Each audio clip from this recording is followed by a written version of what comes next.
ಶಾಸಕರಾದಂತಹ ಕೃಷ್ಣ ನಾಯ್ಕರವರ ಆಸಕ್ತಿಯ ಮೇರೆಗೆ ಉದ್ಯಾನವನದ ಕಾಮಗಾರಿ ಆರಂಭಗೊಂಡಿದೆ. ಬಹು ನಿರೀಕ್ಷಿತವಾದಂತಹದ್ದು, ಭಾಳ ಜನರ ಆಸೆ ಕೂಡ ಇದು. ಬಹು ವರ್ಷಗಳ ಒಂದು ಕನಸಾಗಿತ್ತು.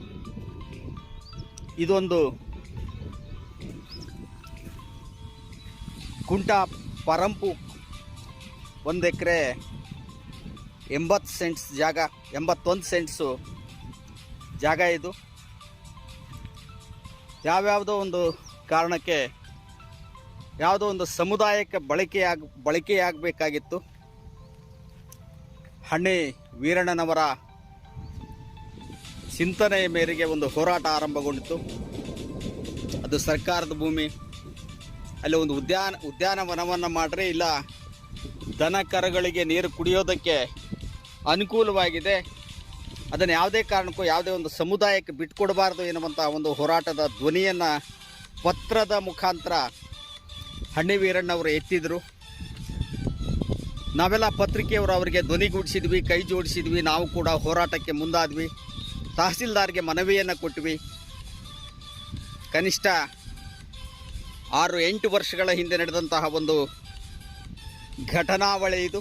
ನಂತರ ಇಲ್ಲಿ ಏನೇನೋ ಯಾರ್ಯಾರು ಅವರವರ ಆಸಕ್ತಿಯ ಮೇರೆಗೆ ಇದನ್ನು ಉಳಿಸಿಕೊಳ್ಳೋದಕ್ಕೆ ಹೋರಾಟಗಳನ್ನು ಕೂಡ ಮಾಡಿದ್ದಾರೆ. ಕೃಷ್ಣ ನಾಯ್ಕರು ಗೆದ್ದು 2023ರಲ್ಲಿ ಗೆದ್ದಂಥ ಸಂದರ್ಭದಲ್ಲಿ ಒಂದು ಬಾರಿ ಅವರ ಗಮನಕ್ಕೆ ತಂದಿದ್ದೆ ನಾನು. ಸರ್, ಇಲ್ಲೊಂದು ಒಳ್ಳೆ ಉದ್ಯಾನವನ ಆಗಬೇಕು, ಇದು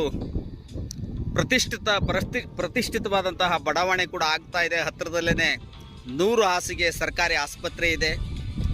ರೋಗಿಗಳ ಹಿಂದೆ ಇರುವಂತಹ ಪೇಷಂಟ್ಗಳ ಹಿಂದೆ ಇರುವಂಥವರು ಇಲ್ಲಿ ವಾಕ್ ಮಾಡೋದಕ್ಕೆ, ಊಟ ಮಾಡೋದಕ್ಕೆ, ಅಲ್ಲಿ ಊರಿಂದ ತಂದಂತಹ ಊಟ ಮಾಡೋದಕ್ಕೆ, ಕೊನೆಗೆ ಆ ಒಂದು ಔಷಧಿ ಇಂಜೆಕ್ಷನ್ ವಾಸನೆಯಿಂದ ಬೇಸತ್ತಂತಹ ಜನ ಬಂದು ಸ್ವಲ್ಪ ಶುದ್ಧವಾದ ಗಾಳಿಯನ್ನು ಪಡೆದುಕೊಳ್ಳೋದಕ್ಕೆ ಅನುಕೂಲ ಆಗುತ್ತೆ. ಇಲ್ಲೊಂದು ಪಾರ್ಕ್ ಮಾಡಿದರೆ ಒಳ್ಳೆಯದಾಗುತ್ತೆ ಎನ್ನುವಂತಹ ಒಂದು ಅಭಿಪ್ರಾಯವನ್ನು ಹಂಚಿಕೊಂಡಿದ್ದೆ ನಾನು. ಅವರು ಗೆದ್ದು 2 ತಿಂಗಳಲ್ಲಿ ಒಂದು ಅಭಿಪ್ರಾಯವನ್ನು ಹಂಚಿಕೊಂಡಿದ್ದೆ. ಕೆಲವೇ ದಿನಗಳಲ್ಲಿ ನನಗೆ ಫೋನ್ ಮಾಡಿದರು ಕೃಷ್ಣ ನಾಯ್ಕರು. ಈಗಾಗಲೇ ಇದರಲ್ಲಿ ಈ ಒಂದು ಸರ್ಕಾರಿ ಭೂಮಿಯ ಮೇಲೆ ಗುಂಟಾ ಪರಂಪುಕ್ ಅಂತ ಹೇಳಿದೆ ನಾನು. ಗುಂಟಾ ಪರಂಪುಕ್ ಮೇಲೆ ಯಾರೆಲ್ಲ ಕಣ್ಣನ್ನಿಟ್ಟಿದ್ರು, ಇದನ್ನು ಕಬಳಿಸೋದಕ್ಕೆ ಏನೆಲ್ಲ ಯತ್ನಗಳು ನಡೀತಾ ಇದ್ವು ಎನ್ನುವಂತಹದ್ದು ನಮಗಾಗಲೇ ಮಾಹಿತಿ ಇತ್ತು. ಅವರೊಂದಿನ ಫೋನ್ ಮಾಡಿದರು. ಫೋನ್ ಮಾಡಿ ಕೇಳಿದರು, ಸರ್ ಅದೇನೋ ಒಂದು ಕೆರೆ ಅಂತ ಹೇಳಿದ್ರಿ, ಪಾರ್ಕ್ ಮಾಡಬೇಕಂತ ಹೇಳಿದ್ರಿ, ನಾನು ಕ್ರಿಯಾ ಯೋಜನೆಯನ್ನು ರೂಪಿಸ್ತಾ ಇದ್ದೀನಿ, ದುಡ್ಡು ಬಂದಿದೆ, ಅಭಿವೃದ್ಧಿ ಅನುದಾನ ಬಂದಿದೆ ಅಂತ ಹೇಳಿದರು. ಹೌದು, ಎಲ್ಲಿದ್ದೀರಿ ಅಂದೆ. IBಯಲ್ಲಿದ್ದೀನಿ ಅಂದರು. ನಾನು IBಗೆ ಹೋದೆ. ಅವರು ನಾವು ಈ ಒಂದು ಸ್ಥಳಕ್ಕೆ ಬಂದು ನಿಂತ್ವಿ. ನೋಡಿ ಭಾಳ ಖುಷಿಪಟ್ಟರು ಕೃಷ್ಣ ನಾಯ್ಕರು. ಸರ್, ಒಂದು ಒಳ್ಳೆಯ ಯೋಚನೆ, ಒಳ್ಳೆಯ ಚಿಂತನೆ ಇದೆ, ನಾನು 25 ಲಕ್ಷ ರೂಪಾಯಿ ಘೋಷಣೆ ಮಾಡ್ತೀನಿ ಅಂತ ನಿಂತ ಸ್ಥಳದಲ್ಲೇ ವಿಡಿಯೋ ಮಾಡಿ ನೀವು ಅಂತ ಹೇಳಿದರು. ನಾನು ವಿಡಿಯೋ ಮಾಡಿದೆ. ಆವತ್ತೇ 25 ಲಕ್ಷ ರೂಪಾಯಿಯನ್ನು ಘೋಷಣೆ ಮಾಡಿದರು. ಇದನ್ನು ಪಾರ್ಕ್ ಮಾಡ್ತೀನಿ, ಉದ್ಯಾನವನ ಮಾಡ್ತೀನಿ, ಕಾರಂಜಿ ಮಾಡ್ತೀನಿ ಎನ್ನುವಂತಹ ಅವ್ರದ್ದೇ ಆದಂತಹ ಚಿಂತನೆಯಲ್ಲಿ ಒಂದು ನೀಲಿ ನಕ್ಷೆಯನ್ನು ಕೂಡ ತಯಾರಿಸಿದರು ಶಾಸಕರಾದಂತಹ ಕೃಷ್ಣ ನಾಯ್ಕರು. ಆ ಮಾತಿನ ಪ್ರಕಾರ ಇವತ್ತು ಕಾರ್ಯ ಆರಂಭಗೊಂಡಿದೆ. 25 ಲಕ್ಷ ರೂಪಾಯಿ ಅನುದಾನ ಈಗಾಗಲೇ ಬಿಡುಗಡೆಗೊಂಡಿದೆ. ಅವರ ಕನಸು 1 ಕೋಟಿಗೂ ಅಧಿಕ ಹಣವನ್ನು ಖರ್ಚು ಮಾಡಿ ಒಳ್ಳೆ ಉತ್ತಮವಾದಂತಹ ಪಟ್ಟಣದ ಜನಕ್ಕೆ ಉತ್ತಮವಾದಂತಹ ಒಂದು ಉದ್ಯಾನವನವನ್ನು ಕಲ್ಪಿಸಬೇಕು, ಸಮರ್ಪಣೆ ಮಾಡಬೇಕು, ಲೋಕಾರ್ಪಣೆ ಮಾಡಬೇಕು ಎನ್ನುವಂತಹ ಒಂದು ಮಹದಾಸೆ ಶಾಸಕರಾದಂತಹ ಕೃಷ್ಣ ನಾಯ್ಕರವ್ರದ್ದು. 1 ಕೋಟಿಗೂ ಅಧಿಕ ಹಣವನ್ನು ಇದಕ್ಕೆ ನಾನು ಮೀಸಲಿಡ್ತೀನಿ ಎನ್ನುವಂತಹ ಮಾತನ್ನು ಕೂಡ ಹೇಳಿದ್ದಾರೆ. ನಾನು ಹೇಳಿದೆ 1 ಎಕರೆ 81 ಸೆಂಟ್ಸ್ ಇದು ಕೇವಲ ಕೃಷ್ಣ ನಾಯ್ಕರು ಘೋಷಣೆ ಮಾಡಿದ ಮೇಲೆ ಅವರು ಅನುದಾನ ಕೊಡ್ತೀನಿ ಅಂದ ತಕ್ಷಣ ಅಷ್ಟೇ ಆರಂಭ ಆಗಲಿಲ್ಲ.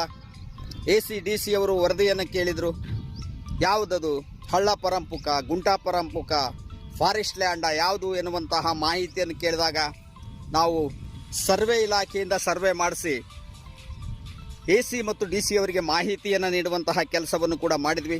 ಮಾಹಿತಿಯನ್ನು ಪಡೆದಂಥ AC ಅವರು ಮತ್ತೊಂದು ಕೇಳಿದರು, ಅದು ನಿರ್ವಹಣೆ ಯಾರು ಮಾಡ್ತಾರೆ, ಅನುದಾನ ಹಾಕ್ತೀರಿ, ಪಾರ್ಕ್ ಮಾಡ್ತೀರಿ, ನಿರ್ವಹಣೆ ಯಾರು ಮಾಡ್ತಾರೆ ಅಂತ ಕೇಳಿದಾಗ ಪುರಸಭೆಯವರನ್ನು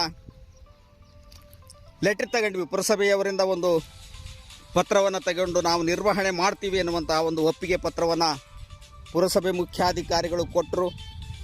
ಅದನ್ನು ಕೂಡ ನಾವು ACDC ಅವರಿಗೆ ರವಾನೆ ಮಾಡಿದ್ವಿ. ನಂತರ ಕಾಮಗಾರಿ ಆರಂಭಗೊಂಡಿದೆ. ಇದೆಲ್ಲದರ ಮಧ್ಯೆ ಇವತ್ತು ಬಹಳ ಖುಷಿಯ ಕೆಲಸ. ಇಷ್ಟು ದಿನ ದನ ಕರುಗಳಿಗೆ ನೀರು ಕುಡಿಯೋದಕ್ಕೆ ಆಗ್ತಾ ಇತ್ತು. ಇದು ಸಿಂಗ್ಟಾಲೂರು ಏತ ನೀರಾವರಿ ಯೋಜನೆ ಆರಂಭಗೊಂಡ ನಂತರ ಪಕ್ಕದಲ್ಲೇ ಕಾಲುವೆ ಹರಿತು. ಆ ಕಾಲುವೆ ನೀರನ್ನು ಈ ಒಂದು ಹೊಂಡಕ್ಕೆ, ಇಲ್ಲಿ ಏನೊಂದು ವೇಸ್ಟ್ ಮಣ್ಣನ್ನು, ವೇಸ್ಟ್ ಎಲ್ಲ ವಸ್ತುಗಳನ್ನು ತಂದು ಭಾಳಷ್ಟು ಗಲೀಜಾದಂತಹ ಒಂದು ಸ್ಥಳವನ್ನಾಗಿ ಮಾಡಿದರು.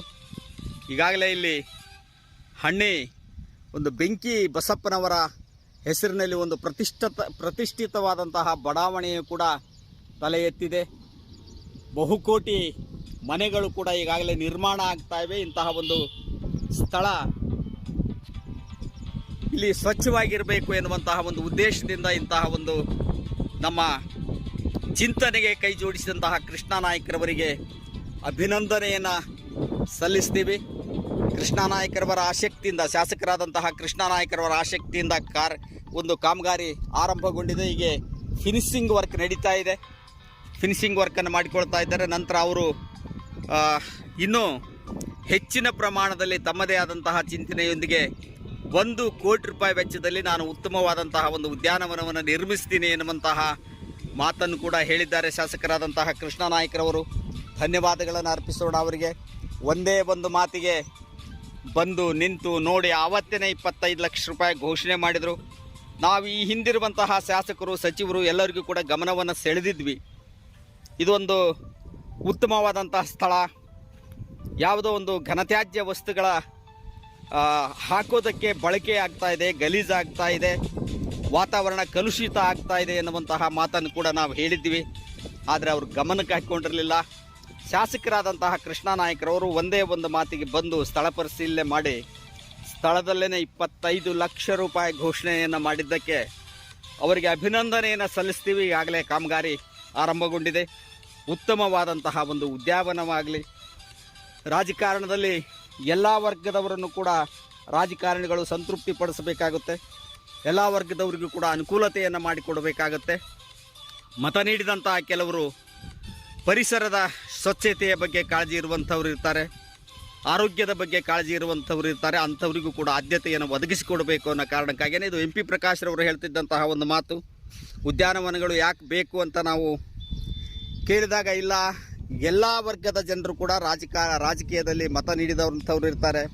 ಕೆಲವರು ಏನೋ ನಿರೀಕ್ಷೆಗಳನ್ನು ಇಟ್ಟುಕೊಂಡಿರ್ತಾರೆ, ಕೆಲವರು ಹಣದ ನಿರೀಕ್ಷೆಯನ್ನು ಇಟ್ಕೊಂಡಿರ್ತಾರೆ, ಕೆಲವರು ಇನ್ನೇನೋ ಅಭಿವೃದ್ಧಿಯ ನಿರೀಕ್ಷೆಗಳನ್ನು ಇಟ್ಟುಕೊಂಡಿರ್ತಾರೆ, ಕೆಲವರು ಸ್ವಚ್ಛತೆ ಪರಿಶುದ್ಧತೆಯ ನಿರೀಕ್ಷೆಗಳನ್ನು ಇಟ್ಕೊಂಡಿರ್ತಾರೆ. ಅಂಥವರೆಲ್ಲರನ್ನು ನಾವು ತೃಪ್ತಿಪಡಿಸಬೇಕಾದ್ರೆ ಎಲ್ಲ ರಂಗದಲ್ಲಿಯೂ ಕೂಡ ನಾವು ಕೆಲಸವನ್ನು ಮಾಡಬೇಕು ಎನ್ನುವಂತಹದ್ದನ್ನು MP ಪ್ರಕಾಶ್ ರವರು ಹೇಳ್ತಾ ಇದ್ರು. ಆ ನಿಟ್ಟಿನಲ್ಲಿ ಕೃಷ್ಣ ನಾಯ್ಕರವರ ಕಾಮಗಾರಿ ಈಗಾಗಲೇ ಆರಂಭಗೊಂಡಿದೆ. ಮತ್ತೊಮ್ಮೆ ಕೃಷ್ಣ ನಾಯ್ಕರವರಿಗೆ, ಶಾಸಕರಾದಂತಹ ಕೃಷ್ಣ ನಾಯ್ಕರವರಿಗೆ ಧನ್ಯವಾದಗಳನ್ನು ಸಲ್ಲಿಸುವ ಮೂಲಕ ಆದಷ್ಟು ಬೇಗನೆ ಈ ಕಾಮಗಾರಿ ಲೋಕಾರ್ಪಣೆಗೊಳ್ಳಿ, ಗುಣಮಟ್ಟದ ಕಾಮಗಾರಿ ಆಗಲಿ ಎನ್ನುವಂತಹ ಒಂದು ಆಶಯವನ್ನು ವ್ಯಕ್ತಪಡಿಸುತ್ತೇವೆ. ಇದು ಕಲ್ಯಾಣ ಕರ್ನಾಟಕ ಕನ್ನಡಿ ಸುದ್ದಿ ವಾಹಿನಿ. ನಾನು ನಿಮ್ಮ ಅಯ್ಯನಗೌಡ.